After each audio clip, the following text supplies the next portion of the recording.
미래교육이 열리다 러너스. 이 시간에는 우리가 미래를 준비하며 꼭 생각하고 배워야 하는 주제들을 연세대학교와 함께 배워보는 시간입니다. 반지 끼는 걸 좋아하던 내 손이, 고생해보지 않았던 내 손이 이젠 항상 손톱이 깨져 있고 물에 젖어 얼어있는 거친 손이 되었다. 화장하고 머리를 만지고 예쁜 옷을 입고 회사에 다니던 나는 이제 머리를 대충 질끈 묶고 버리려고 모아두었던 낡은 옷을 입고 출근한다. 내가 좋아하는 것들을 아주 많이 포기해야 하는 일을 나는 하고 있다. 오늘 러너스에서 만나볼 분입니다. 청년 도배사 이야기의 저자 도배사 배윤슬 씨 모셨어요. 윤슬 씨 어서 오세요.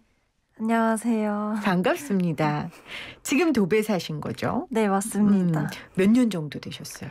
이제 만 2년 조금 넘었습니다. 그럼 오늘 어떻게 방송 때문에? 때문에 휴가 내고 나왔습니다. 아유, 감사합니다. 제가 정말 윤슬 씨 만나고 싶었어요. 여러분들 언론 보도를 통해서 이미 배윤슬 씨에 대한 이야기를 접하신 분들도 계실 거고 또 유퀴즈에 출연하셔가지고 네. 혹시 얼굴을 알아보는 사람들도 있던가요? 많이는 없으셨는데 저 일하는 곳에 한밭집 사장님께서 알아보고 커피를 한 잔 주셨습니다. 아주 큰 수확이군요. 네. 자, 오늘 러너스에서는 청년 도배사 이야기의 저자 도배사 배윤슬 씨와 함께 할 건데요. 먼저 우리 김혜민의 이슈앤페이퍼 청취자분들께 인사 한 말씀 해주시겠어요? 안녕하세요. 책 청년 도배사 이야기를 쓴 도배사 배윤슬입니다. 이 책이 언제 나왔죠? 네, 올해 7월에 나왔습니다. 올해 7월. 이 책을 쓸 때만 해도 내가 이렇게 많은 사람들의 관심을 받을 거라고 생각하셨어요? 아니요, 전혀 못했습니다. 왜냐면 책을 쓰면서도 도배라는 것도 낯설고 건설 현장이라는 일터도 낯설 텐데 이 책에 관심을 가지는 분들이 계실까라고 생각을 하면서 썼었습니다. 그렇죠.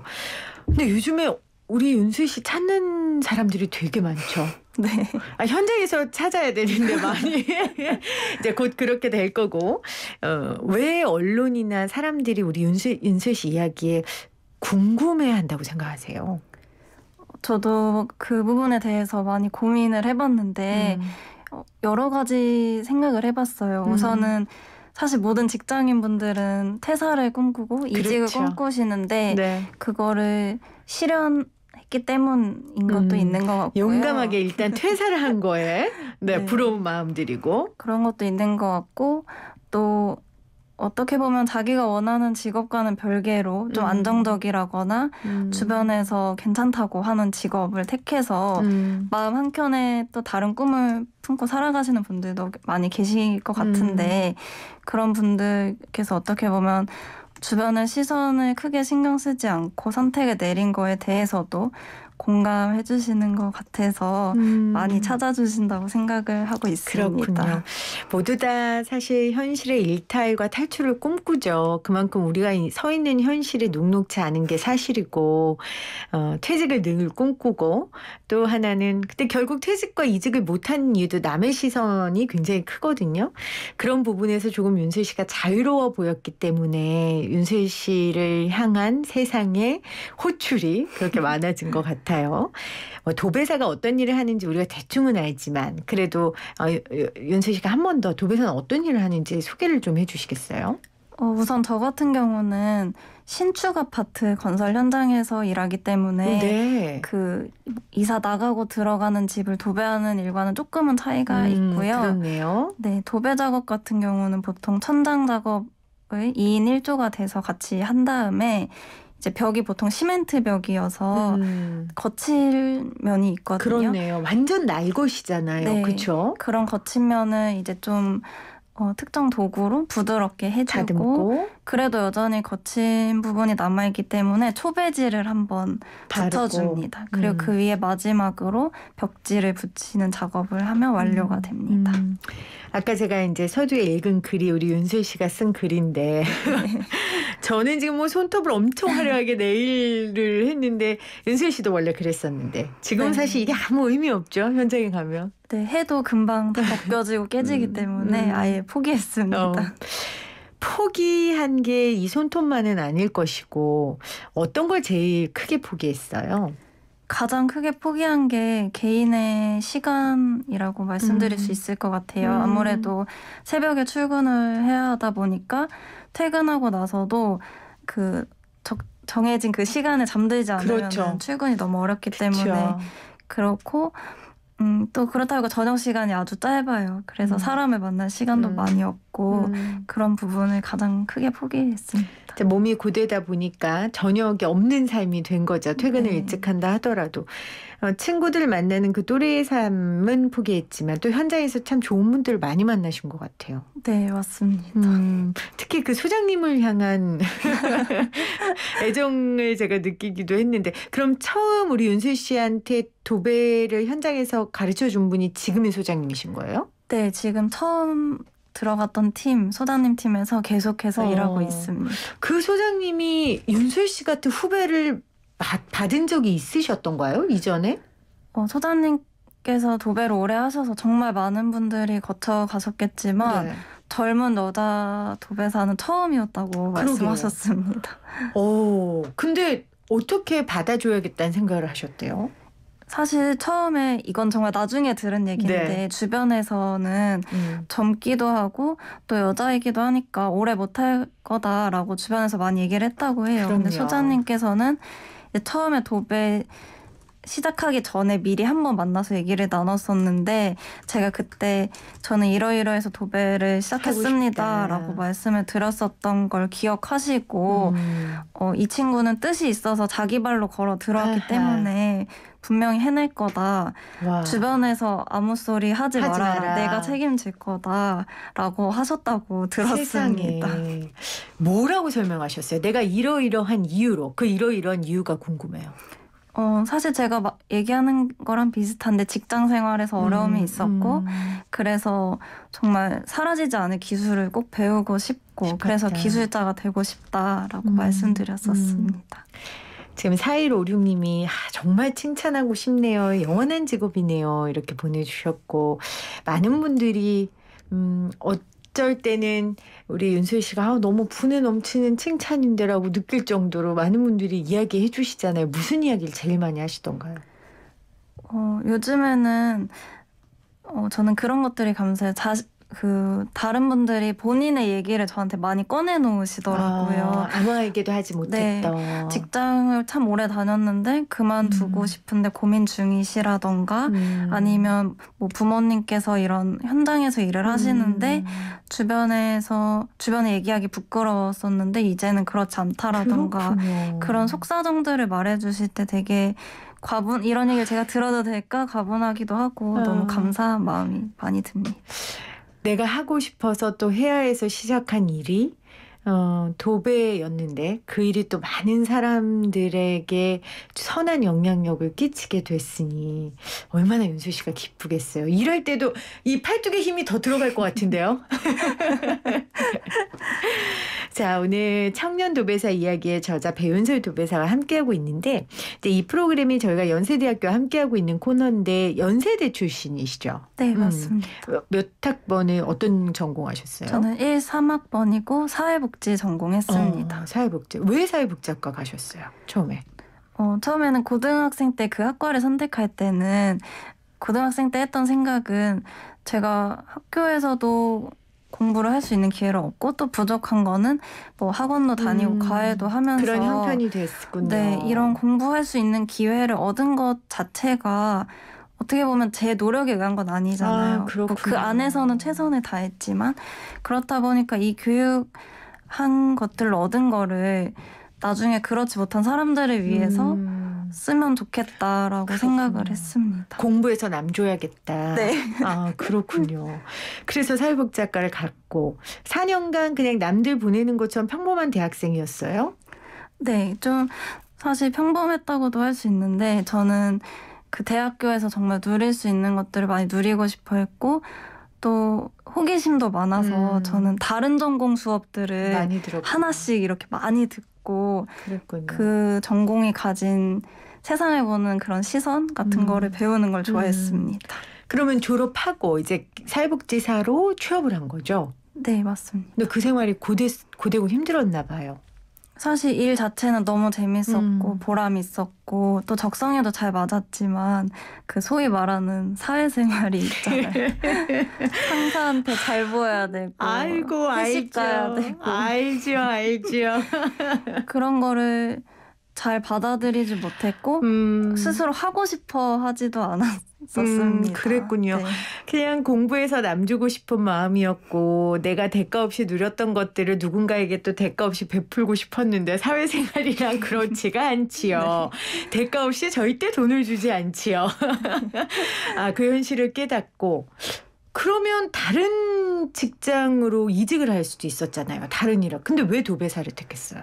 네, 저도 그 직장 생활의 어려움을 깨닫고 이직을 해야겠다고 마음 먹고 실제로 복지 쪽에 다른 회사의 그런 채용 정보도 알아보고 지원서까지 이렇게 작성을 하다가 네. 잠깐 한 텀 쉬고 고민을 하기 시작을 했습니다. 제가 진짜 좋아하는 일은 뭘지, 제가 지속적으로 할 수 있는 일은 뭘지, 직업에 대해서 좀 더 근본적으로 생각을 하기 시작했습니다. 직업에 대해 근본적으로 생각하게 됐다. 네. 그래서 그 결론의 끝은 뭐였어요? 그래서 이제 누군가로 쉽게 대체될 수 없는 저만의 기술을 가진 기술직을 해야 되겠다라는 생각을 하였고 또 능력만큼 노력한 만큼 돈을 벌 수 있는 정직한 일을 하고 싶다는 생각을 했습니다. 책에 이렇게 썼더라고요. 만약 사회적으로 귀하게 여겨지고 부러움을 사는 직업을 택했다 할지라도 그 직장 내에서 내가 귀하게 여김받지 못하고 만족하지 못한다면 결국에는 버티지 못했을 것이다. 남에게 보이는 모습보다 내 스스로가 편하고 행복한 것이 훨씬 중요하기 때문이다. 이걸 깨달으신 거예요. 네. 어떻게 보면 직장 생활을 시작하면 하루 중 대부분의 시간을 직업 활동을 하면서 보내야 되는데 누군가의 시선이나 평가 때문에 하루 종일 원하지 않는 일을 하기에는 시간이 아깝다라는 생각을 그렇군요. 했습니다. 그러면 도배를 해야겠다 생각을 하고 학원을 다녔다고 들었어요. 네. 제가 좀 모범생 스타일이다 보니까 책으로 배우는 스타일. 네. 네. 새로운 걸 시작하는 길은 다양하고 도배도 사실 학원을 안 다니고 시작할 수 있는 방법도 있지만 우선 좀 학원을 다녀야 마음이 편해서. 그렇죠. 늘 하던 대로. 네. 그러면 학원을 다닐 때 부모님이나 친구들한테 이야기를 했어요? 부모님께는 말씀을 드렸고요. 퇴사를 할 때부터 그 퇴사 계획서를 드렸었기 때문에 말씀을 드렸고 그때까지만 해도 주변에는 거의 얘기하지 않았습니다. 부모님 반응이 궁금해요. 부모님은 제가 퇴사 계획서를 드렸을 때 이제 당황스러워하기도 하셨고 위험한 일을 하겠다고 하니까 걱정도 많이 하셨는데 아무래도 제가 고집이 있다 보니까 고집을 꺾지 못할 거라고 생각하기도 하셨고 네. 그래 젊어서 고생은 사서도 한다던데 하게 더 보자라고 합심하셨다고 들었습니다. 근데 부모님은 젊어서 고생은 사서도 한다. 그러니까 하나의 경험으로 생각하고 허락하셨지만 윤수일 씨는 진짜 진지 있잖아요. 직업인으로 접근한 거잖아요. 네, 맞습니다.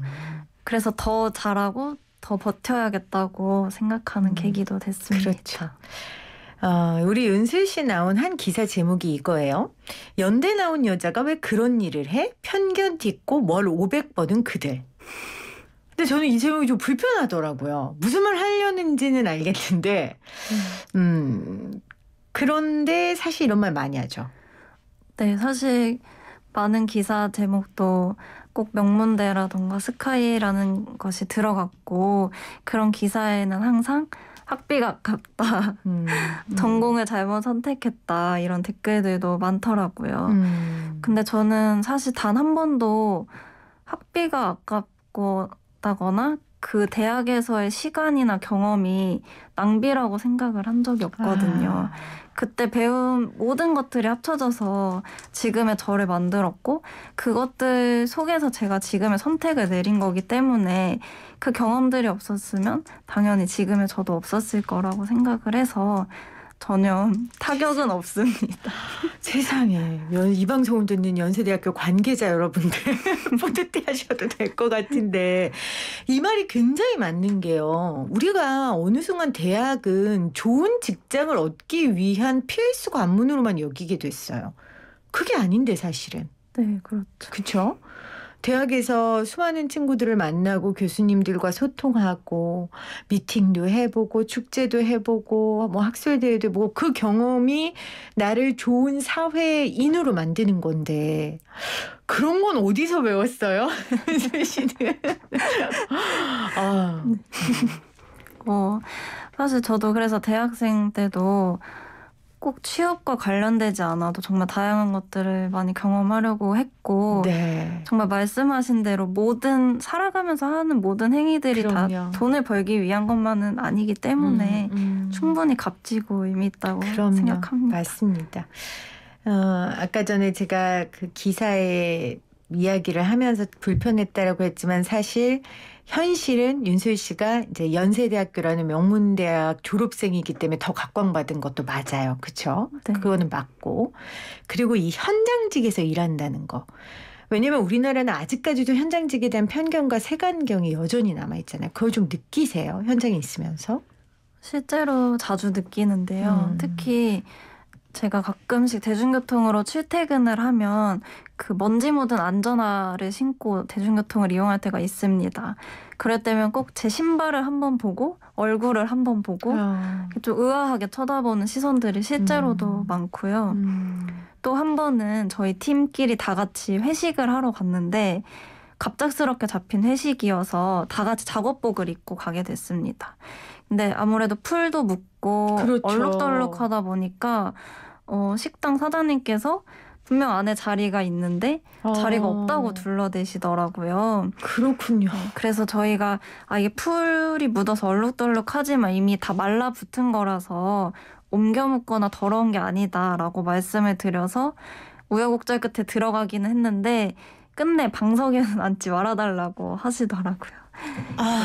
그런 부탁도 하세요? 네, 그러셨습니다. 그렇군요. 제가 좀 일부 책을 읽어볼게요. 내가 현재 도배를 하며 가장 기쁨을 느끼는 부분은 내가 하는 일이 아주 밀도 있다는 것이다. 도배를 하며 보내는 시간이 아주 빽빽하고 알차다는 의미다. 회사를 다닐 때에는 책상 앞에 앉아 의미 없다고 느껴지는 일을 하는 것에 회의감을 많이 느끼기도 했다. 도배를 하면서는 본질에서 벗어나는 일은 거의 하지 않는다고 할 수 있다. 모든 행동은 결국 도배를 완성시키기 위한 것일 뿐이니 말이다. 이 설명을 좀 해주세요. 제가 직장 다닐 때 또 회의감이라고 해야 될까요? 그런 걸 많이 느꼈던 부분이 프로그램을 하나 기획을 하면 그 프로그램 자체의 시간을 쏟는 것보다 간식 하나 사는데 제일 싼 아이고 너무 잘 찾아가지고. 알죠. 너무 잘 알죠. 그런 시간들이 네. 생각보다 너무 많고 그렇죠. 그게 본질이 너무 아닌 아까운 거였죠. 그 프로그램 자체의 질을 높일 시간도 없는데 그렇죠. 그거에 비해 도배를 하면서는 정말 벽지를 붙이는 거 말고는 그 외에 낭비되는 시간이 거의 없다고 생각을 하기 때문에 밀도가 있다라고 표현을 했습니다. 맞네요. 그리고 이렇잖아요. 방송도 사실은 제가 100을 다 한다고 해서 뭐 방송의 결과물이 뭔지는 모르겠지만 100이 나오는 건 아닌데 사람 일이 다 그렇잖아요. 근데 도배라는 건 내가 그래도 100을 노력하면 100 비슷하게 나올 것 같아요. 네, 실제로도 도배할 때 좀 마음이 급해서 이거 그냥 넘어가도 되겠지라고 조금 대충 하면 바로 하다가 되고 또 그에 비해 시간이 아깝지만 조금 더 꼼꼼히 하고 넘어가자 하면 훨씬 더 좋은 품질이 나오기 때문에 그것 또한 되게 만족감을 느끼는 부분입니다. 정말 정직한 일이군요. 네. 윤슬 씨 삶에 많은 분들이 관심을 갖고 언론에서 다루는 이유는 아까도 얘기했지만 윤슬 씨 개인에 대한 관심과 응원이기도 하지만 20대 청년들이 요즘 일과 삶에 대해 좀 우리 기성세대와 다르게 생각한다 이런 것도 있는 것 같아요. 네, 맞습니다. 아무래도 이제 직업 외에도 대학 졸업 후부터 취업, 결혼 출산, 육아 이런 것들이 기성세대 분들에게는 정말 필수적인 거였다면 어떻게 보면 저희 청년들에게는 하나의 선택지로 지금은 여겨지고 있는 것 같아요. 그래서 그것과 연결돼서 직장도 출산, 육아를 하기 좋은 안정적인 직장을 택하는 경우도 있지만 그게 아니라면 좀 더 자유롭게 내가 하고 싶은 일을 선택하는 청년들이 많아진 것 같습니다. 그렇군요.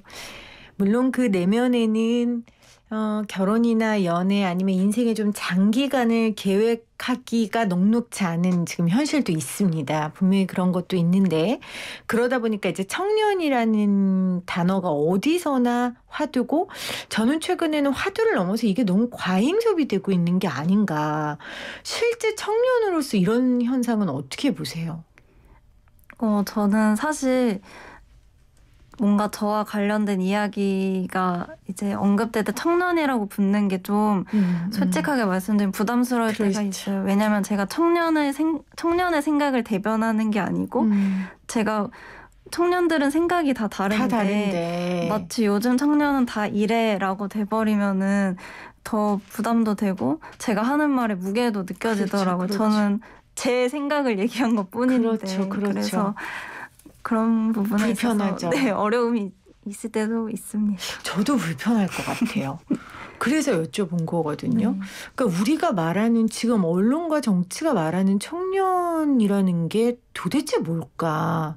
너무 다양한 사람과 너무 다양한 형편의 사람들이 있고 우리 도배사를 하는 청년들이 또 다른 사람들도 있을 텐데 윤수 씨 입장에서 충분히 부담스럽고 힘들 거라는 생각도 좀 들었습니다. 혹시 좌우명 같은 거 있어요? 좌우명 없습니다. 인생의 가치 추구하는 거? 왜냐하면 아까 말한 것처럼 좀 본질에 집중하면서 살려는 것 같아서 윤수 씨는.